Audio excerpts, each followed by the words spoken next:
Shalom à tous. Alors, je suis votre frère Édouard et nous sommes le mercredi 7 août 2024. Donc, je vous souhaite à tous et particulièrement à ceux qui se sont récemment abonnés la bienvenue sur la chaîne Jésus-Christ Révélation TV 74-20 Édouard Vidocin. Alors, surtout, n'oubliez pas de temps en temps de vérifier que vous êtes toujours abonnés. Et je vais prier. Merci Père pour ta parole. Accompagne tous ceux et celles qui sont réceptifs et réceptives, qui veulent comprendre et connaître ta parole, afin qu'ils puissent bien assimiler ce qui sera dit au nom de Jésus-Christ de Nazareth. Amen. Alors, je vais partager avec vous ce thème qui peut ne pas sembler faire partie d'un message des temps de la fin. Moi, je ne le vois pas ainsi. De plus en plus de chrétiens qui ont été guéris ne comprennent plus. Ils perdent leur guérison. Ils ne font que voir apparaître la maladie ou la douleur qu'ils avaient de nouveau et ils ne comprennent plus. Et malheureusement, on a tendance à mettre ça sur le dos de celui qui a prié. Et là, on entendra toutes sortes de choses. Ouais, c'était un faux miracle, c'était pas vrai, c'est simulation, le serviteur, il était un incompétent, c'est un charlatan. Et en fait, dans tout ça, c'est quand même fort attristant parce que c'est le Saint-Esprit dans tout ça qui souffre. Parce que tout ça encore, on revient encore à ce que la parole dit. Manque de connaissance, faute de connaissance, mon peuple est péri. Sauf que dans tout ça, je vais vous demander de vous rappeler ce que je vous ai déjà dit et que je vous redis encore aujourd'hui. Que nous n'étions plus dans le temps où on pouvait s'octroyer des écarts de langage, de comportement, de jugement et autres. Ce temps-là est fini, je vous l'ai dit, et c'est en train d'être confirmé de plus en plus par le nombre incessant de révélations venant de Dieu, du trône de Dieu, que nous voyons de plus en plus sur la toile, donc sur Internet. Alors, ce qu'il faut que vous compreniez, c'est que cette situation, j'ai eu à en faire l'expérience. Et je me souviens avoir demandé à Dieu pourquoi je ne comprends pas. Et vous savez, Dieu répond toujours. Donc je lui dis, j'avais été guéri de certaines choses, douleurs, maladies, etc. Et en fait, c'est revenu. Et je demandais à Dieu, mais pourquoi je ne comprends pas? Et vous savez, souvent, nous ne prenons garde, mais Dieu répond toujours. Mais il y a des fois, si Dieu permet, même si nous n'aurions pas la connaissance, mais il va permettre une situation et nous aurions beau crier à Dieu, mais il ne va pas répondre, ou du moins, pas encore. Il répondra en son temps, parce que souvent, quand Dieu répond trop vite, nous avons tendance à oublier. Par contre, quand il laisse la chose, même jusqu'à la mort, on va se souvenir de cet épisode. Et je sais que plus jamais, on ne risque de tomber encore dans une situation comme ça. Et donc je disais que c'est vrai que la Bible dit que Dieu répond tantôt d'une manière, tantôt d'une autre, et c'est nous qui nous prenons garde. Et effectivement, un jour, et Dieu merci pour moi, j'étais en train d'écouter une vidéo. Et j'ai entendu quelque chose qui m'a tilté, ça a attiré mon attention instantanément. Et je me suis dit donc, c'est ça en fait. Parce qu'en réalité, ça répondait pile poil à mon interrogation. Mais bon, j'avais posé la question à Dieu, mais je ne pense pas que j'ai eu la réponse le même jour, le lendemain. J'ai eu ça, je ne sais plus, peut-être des mois après, je ne sais pas trop. Voilà. Donc, et ce qu'il faut que vous compreniez, c'est que si je n'avais pas entendu ça et que ça n'avait pas déclenché en moi cette réaction et que suite à ma méditation, j'ai fini par comprendre quoi faire, eh bien je n'aurais pas pu partager avec vous ce jour. Et beaucoup continueraient à perdre leur guérison. Mais je vous dis, aujourd'hui, c'est fini, c'est terminé. Donc, je vous ai dit qu'il y a, donc le titre c'est ça, 2 clés, au moins 2 clés très simples pour ça, pour retrouver votre guérison, et je ne vais pas tarder. Et je vais vous les donner pardon, et vous pourrez les expérimenter. Même aujourd'hui, aussitôt que vous avez entendu la prière, enfin, ce que je vais dire plus tôt, vous allez pouvoir expérimenter et vous allez voir. Alors, la première est la suivante. Donc, on a prié pour vous. Donc, je prends un cas concret. On a prié pour vous, ou vous-même, vous avez prié pour votre guérison, ou une douleur, peu importe. Et effectivement, vous avez constaté que la guérison, elle est effective. Donc, la douleur a disparu. Donc, peu importe le type de douleur, hein. Même si ce serait un cancer, vous allez voir votre médecin, ils font des radios, IRM, scanners, tout ce que vous voulez, et ça montre de manière indéniable que la guérison, elle est bien réelle. Donc, confirmée, attestée. Et tout ce qui avait été effectivement diagnostiqué et confirmé de manière formelle par des médecins qui sont compétents en la matière, et aussi par leur... Parce qu'ils ont aussi des appareils très sophistiqués. Je vous ai parlé tout à l'heure là de scanner, IRM, tous ces trucs-là, ça quoi. Donc, ce qui veut dire que la marge d'erreur est extrêmement faible, voire inexistante. Eh bien, même après contrôle avec tous ces trucs-là, ça, étrangement, il n'y a plus de maladie. Donc, le cancer, si c'était il a disparu. Plus de douleur, tout a disparu. Et c'est vrai que des fois, les médecins ne comprennent pas. Ils sont surpris et des fois, certains vous le disent carrément, ils le lâchent, hein, que c'est de l'ordre du miracle, quoi. Pourquoi? Parce qu'ils n'ont pas d'autre choix. Puis, ils ne peuvent pas expliquer. Ils ont des preuves là, devant eux, tangibles. Enfin, quand je vous dis tangibles, bon, qu'ils peuvent attester, voir, effectivement. En plus, ce sont des médecins. Si c'est le commun des mortels, on pourra toujours chercher des excuses. Mais quand c'est des médecins qui vous confirment, ben, vous êtes obligé de croire. Et finalement, ils se retrouvent confrontés à une évidence qui dépasse leur entendement. Alors, donc voilà quoi. Et, mais nous savons aussi que de plus en plus de médecins commencent à croire à des guérisons miraculeuses. Ça, c'est sûr, ça a été prouvé. Il y a eu beaucoup de témoignages de médecins qui le disent. Oui, effectivement, ils ne comprennent pas. Et ça a permis à certains médecins de croire en l'existence de Dieu. Et donc, il y a une seule catégorie de personnes qui ne croient pas du tout dans l'existence des guérisons miraculeuses. Ce sont les témoins de Jéhovah. Ah, peut-être qu'il y en a d'autres, je ne sais pas, mais jusqu'à maintenant, c'est eux. Enfin, ce sont eux. Alors, je vais vous dire quelque chose de très important. Gardez ça bien présent à l'esprit. C'est que quand Dieu guérit, il guérit. Il ne guérit pas à demi. La guérison est ferme, définitive et irréversible. Donc, si ça revient, il va y avoir au moins deux facteurs, comme je vous ai dit, qui vont rentrer en compte. Et avec ce que je vais vous dire, vous ne devrez plus avoir en quelque sorte de problème, ou du moins vous n'aurez plus de problème, aucune difficulté pour garder votre guérison dès lors que votre guérison sera attestée, confirmée. Donc vous n'aurez plus de difficulté pour garder votre guérison. C'est terminé ça. Et ce qui veut dire que la guérison, et donc pour ma part, il est temps que le chrétien arrête de souffrir inutilement. Alors, la première chose que vous ne devez pas faire quand vous avez été guéri, vous l'avez constaté et que bizarrement, étrangement, vous vous rendez compte que c'est revenu. Vous ne devez sous aucun prétexte ouvrir votre bouche pour le confirmer. C'est très important ce que je viens de vous dire là. Je le répète encore pour vous. Vous ne devez sous aucun prétexte ouvrir votre bouche pour confirmer que la maladie est revenue. Fermez votre bouche si vous n'avez à ce moment-là rien à dire. Taisez-vous, ne dites rien de préférence. Et je sais pourquoi j'insiste. Parce qu'en fait, c'est un réflexe chez, je vais dire quasiment, plus de 80, j'allais dire 100%, hein, mais au moins 95%, voire pas plus que 95% des chrétiens, c'est ce réflexe-là, en général, que je dis que vous avez. Pourquoi? Parce que moi, je n'ai plus ce réflexe.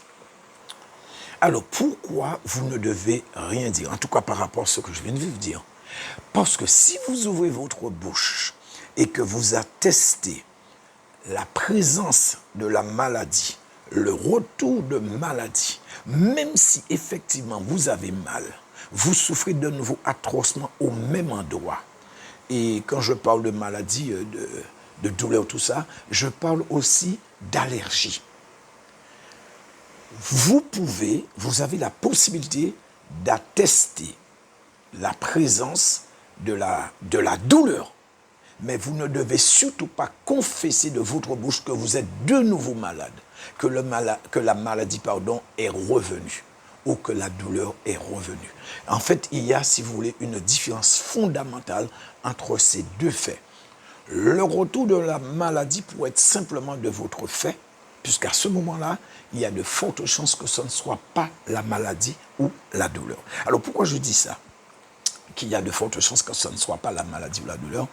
En fait, je vais vous expliquer ça dans la deuxième partie. J'ai coupé juste pour ce point, parce que peut-être vous allez vous poser la question, bon, vous êtes un petit peu dans le flou, mais ce sera le deuxième point. Et donc je disais, en fait, dans la réalité, à plus de 97%, ce n'est pas la maladie que vous aviez qui est revenue. Ce n'est pas la douleur que vous aviez qui est revenue. Ce qui est revenu n'est autre que ce qu'on appelle un signe fantomatique, artificiel ou virtuel de la maladie ou de la douleur. Je répète, c'est le signe de la douleur ou de la maladie, mais ce n'est pas la maladie ou la douleur qui est de retour. Et ça, il y a une différence fondamentale dans ça. Si vous faites le malheur de confesser le retour de cette maladie ou de cette douleur, alors ce sera le cas.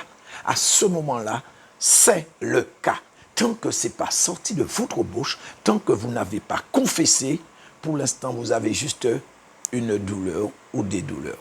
C'est tout. Alors, qu'est-ce que vous allez faire? Vous devez vous lever. Alors, quand je dis vous devez vous lever, ça ne veut pas dire que si vous étiez couché ou assis, parce que le truc, bon, vous ne pouvez plus vous mettre debout. Ce n'est pas dans ce sens-là. En fait, c'est une sorte de métaphore. Ce que je veux dire, c'est que, comme on dit, bon, vous vous levez pour pas le vivre marcher. Enfin, en tout cas, vous avez compris. Donc, voilà. En fait, c'est que vous prenez autorité. Vous entrez en vous-même, vous prenez autorité en demandant au nom de Jésus-Christ de Nazareth à tout signe fantomatique, artificiel ou virtuel de douleur ou de la maladie en question de dégager. Et en confessant que vous avez été guéri, comme je vous l'ai dit, Dieu ne guérit pas à demi, Dieu ne guérit pas à moitié. Donc à ce moment-là, vous allez vous en prendre aux signes et non à la maladie. Ce sont les signes qui seront visés, non la douleur, non la maladie. Et en fait, c'est là qu'est la clé. Si vous vous trompez entre maladie et signe, c'est cuit. Il faut garder présent l'esprit, c'est contre les signes que vous allez combattre maintenant. Et là, vous renvoyez la douleur ou la maladie chez l'ennemi. Donc là, je parle chez les démons, parce que ce sont eux qui sont à l'origine des douleurs, de tous ces trucs-là. Hein. Même si vous auriez su que ce serait suite à une révélation, un songe que Dieu vous aurait donné, aucun prophète ou qu'un chrétien, une chrétienne vous aurait dit, voilà, mon frère, ma soeur, bon, voilà, ta voisine a fait telle chose. Parce que, je ne sais pas, peut-être qu'il, elle, est jaloux, sont jaloux de votre situation, etc. Et souvent, les gens aiment faire ça. Renvoyez cette ou ces douleurs, cette ou ces maladies chez les démons. Vous leur dites que vous êtes guéri. Vous attestez, vous confessez que vous êtes guéri et que vous leur renvoyez leurs signes de douleur et de maladie au nom de Jésus-Christ de Nazareth. Et surtout, n'ayez pas peur de le leur dire. Parce que les démons ont plus peur de nous que nous avons peur d'eux. Gardez ça présent à l'esprit. Alors, très important, frères et sœurs. Très, très important. Il y a des fois où ils insistent. Et là, je parle des démons. Parce que ce sont eux qui infligent les maladies, douleurs, tous ces trucs-là, ça. Donc, il y a des fois, ils vont insister. Et vous allez voir que un jour est passé, malgré que vous avez confessé, parce que je vous dis ça, ce sont des choses que j'ai expérimentées. C'est pour ça que je vous le dis, afin que vous puissiez mettre en pratique tout ce que je vous dis. Maintenant, si vous ne voulez pas le faire, en tout cas, ceux qui ne veulent pas, c'est vous qui voyez. Mais en tout cas, vous pouvez voir, un jour est passé, le truc, il est toujours là. 2 jours, toujours là. 3 jours, frères et sœurs, vous continuez à souffrir Eh bien non. Ils sont en train de tester votre foi. C'est vous maintenant à ne pas tomber dans leur piège. Donc je pense pour les douleurs, et bon, des douleurs aiguës, bon, des douleurs qui sont vraiment atroces, je pense que ça va prendre moins de 3 jours, peut-être voire moins de 2 jours. Peut-être un jour et le lendemain, vous verrez que ça ne va plus exister. Mais pour, par exemple, autre chose telle que ça pourrait être quelque chose que vous pouvez supporter, mais qui en même temps va insister. Donc c'est de ce que je parle. Si c'est quelque chose que vous pouvez supporter 2-3 jours, Dieu va permettre. Mais après ces 3 jours, le truc, normalement, comme j'ai dit, à plus de 95%, ne doit plus exister. Alors surtout, ne tombez pas dans leur piège. Je vous le dis, ne tombez pas dans leur piège. Parce que moi, ça m'est arrivé, quoique je le savais, hein. Mais malheureusement pour moi, je me suis retrouvé victime dans un domaine que je ne m'y attendais pas. Et en fait, c'est une sorte d'allergie. Et moi, je ne pensais pas que l'allergie en faisait partie. Pour moi, parce que ça remonte, j'étais pas encore affermi. C'est vrai que ça faisait quelques années que j'étais chrétien, mais vous savez, il y a des choses qu'on ne sait pas, qu'on ne connaît pas, et c'est suite à des révélations, des témoignages, etc., Dieu nous permet de connaître. Donc, je ne connaissais rien. Et en fait, j'avais été délivré d'une histoire d'allergie, et c'est revenu. Et moi, au lieu de confesser ma guérison, ma délivrance, eh bien, je l'ai accepté comme tel. Eh bien, je peux vous dire, ça fait plus de 10 ans, eh bien, cette allergie, elle est encore là. Et je vais vous dire autre chose. Sachez que ça ne concerne pas que les maladies et les douleurs. Ça peut être même une panne sur votre voiture ou un appareil électroménager ou autre appareil, hein, bien sûr, un truc que vous auriez déjà réparé, ou même qu'en apparence, ça peut être une première panne, une panne nouvelle, quoi. Et je vous dis qu'il y a de fortes chances que ça ne soit pas ça. Parce que moi, je l'ai expérimenté aussi et ça a marché. Quoique ça pourrait être aussi la conséquence d'une mauvaise réparation. Donc vous avez votre voiture, peu importe, hein, vous avez fait réparer, c'est possible que le technicien, le mécanicien, peu importe tout ce que vous voulez, hein, l'erreur peut être humaine, donc il a oublié de mettre une vis ou il n'a pas fait je ne sais pas trop quoi. Donc voilà, le truc il est revenu. Ben, quand ça a été bien réparé, bien fait, et que ça revient, sachez qu'à plus de 95%, ce sont les démons qui sont derrière ça, frères et sœurs. Maintenant, nous allons voir la deuxième situation où la maladie ou la douleur peuvent être de retour. Alors, certains pourront ne pas aimer, et pourtant c'est la vérité vraie. Mais je sais quelle catégorie de personnes ne va pas apprécier. Qu'importe. Ceux à qui c'est destiné seront bénis. Alors, la deuxième possibilité pour que la maladie ou la douleur puisse revenir, c'est parce que vous avez été guéri, certes, délivré, oui, de quelque chose qui a occasionné, je ne sais pas chez vous, ces douleurs en question. Mais malheureusement, vous êtes retourné au charbon. Vous êtes allé de nouveau faire ce que vous n'auriez pas dû faire. Et à ce moment-là, vous avez donné ce qu'on appelle un droit légal à l'ennemi de vous frapper, frères et sœurs. Souvenez-vous de ce que le Seigneur a dit. La truie, quand elle a été lavée, retourne se vautrer dans la boue. Le chien est revenu à sa vomissure. Donc bon, même si on ne pourrait pas aller jusqu'à l'extrême là, mais là, ce que le Seigneur a dit est clair. Et en gros, c'est ce que je suis en train de vous dire. Et je vous dis, vous pourrez rester pendant 10 ans à confesser, à proclamer, je retourne à l'ennemi tous ces signes fantomatiques, artificiels, tout ce que vous voulez, de douleur. Satan, reprends tes signes artificiels, reprends tes signes fantomatiques de douleur, je n'en veux plus, j'ai été guéri au nom de Jésus-Christ de Nazareth. Je vous dis, vous pouvez remplir une piscine de salive, rien ne se passera, absolument rien. Vous continuerez à souffrir et à souffrir encore.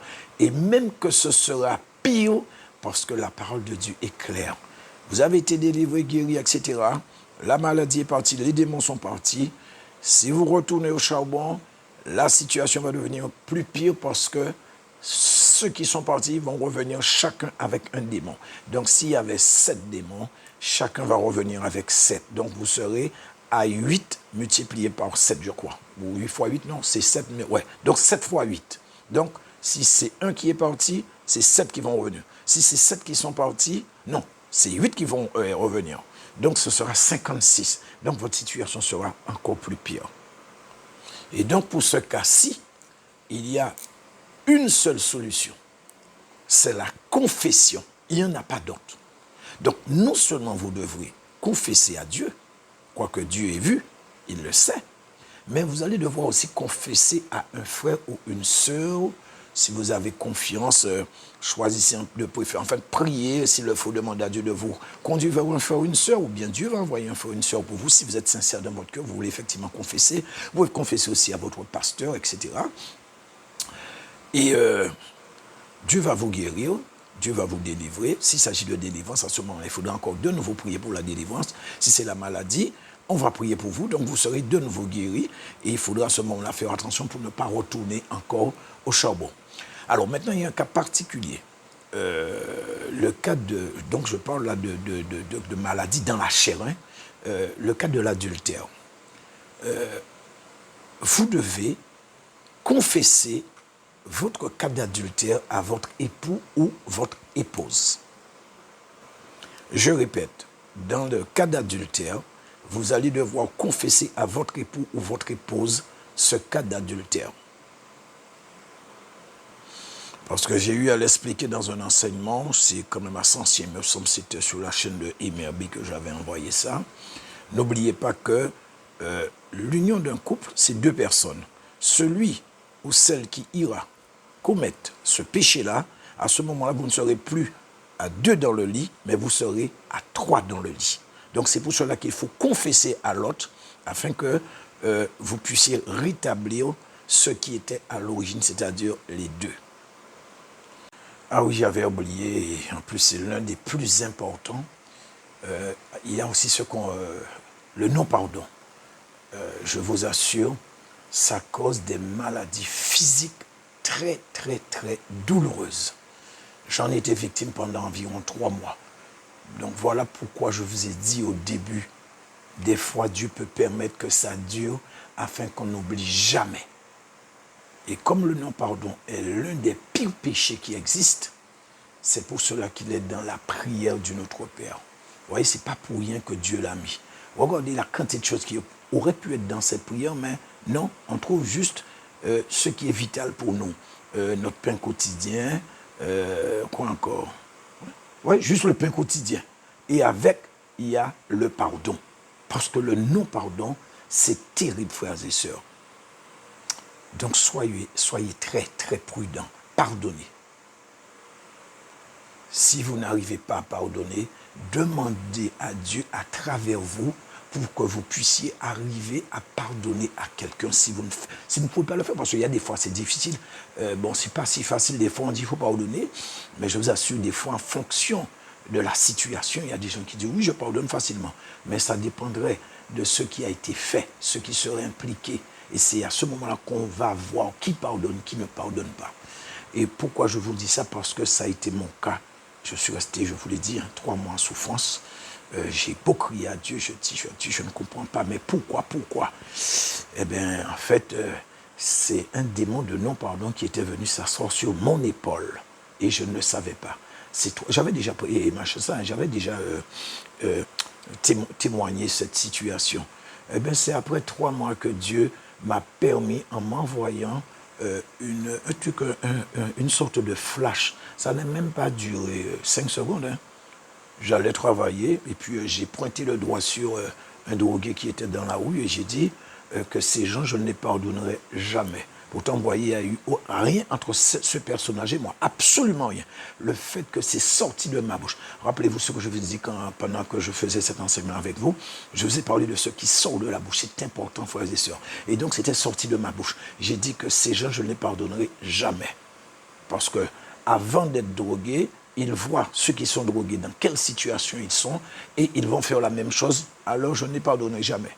Eh bien, ça parle de ce moment-là. Et je suis resté 3 mois, même pas mon linge que je ne pouvais pas attaché avec la main. Ma main gauche était, mon bras, pas ma main, mon bras gauche était complètement mort.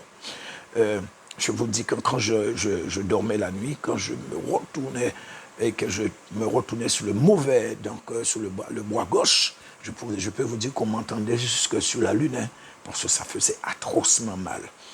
Mais Dieu m'a envoyé une sorte de flash de moins de 10 secondes. J'ai vu ça. Et tout de suite, je me suis mis à genoux. J'ai demandé pardon à Dieu. Et j'ai chassé, j'ai pris autorité, comme je vous ai dit, j'ai chassé ce démon de non-pardon. Et je peux vous dire que le lendemain, mon bois je peux vous dire que même en degré, même pas, je ne pouvais même pas faire monter de 3 degrés mon bois. Eh bien, le lendemain, je pouvais faire monter à 5-10 degrés. Ainsi de suite. Et ça a pris 6 mois pour que mon bois puisse arriver à l'horizontale. Et pour monter à la verticale, ça a pris 1 an presque. 1 an. C'est vrai que ça ne me faisait pas véritablement mal, mais quand j'essayais de faire monter, ça faisait mal. Donc je sais ce que je dis. Voilà. Et maintenant, comme je dis souvent, ceux qui ne veulent pas croire à l'entièreté du message, parce que ça pourrait les mettre dans une situation bien particulière ou dans une difficulté totale, parce que bon, ils vont regarder les conséquences, c'est vous qui voyez. Moi, je me contente de donner la parole. Voilà. Donc, c'est ce que je voulais partager avec vous. Alors, si ça vous a fait du bien, faites du bien aux autres aussi en partageant massivement, afin que le diable arrête de tourmenter nos frères et nos sœurs. Et sinon, soyez bénis au nom de Jésus-Christ de Nazareth. Alors, normalement, je devais vous mettre effectivement en ligne, plus, parmi les thèmes que j'avais déjà commencé à traiter avec vous, sur les temps de la fin, etc. Ça m'est venu ce matin, nous sommes, je vous ai donné, c'est mercredi 7 août, et donc j'ai dit que je le fais rapidement, et donc je pense que d'ici peut-être aujourd'hui même ou demain, je devais vous mettre en ligne l'un des thèmes qui avait été prévu concernant les signes des temps de la fin, tout ce qui est en train de se passer. Donc soyez bénis au nom de Jésus-Christ de Nazareth.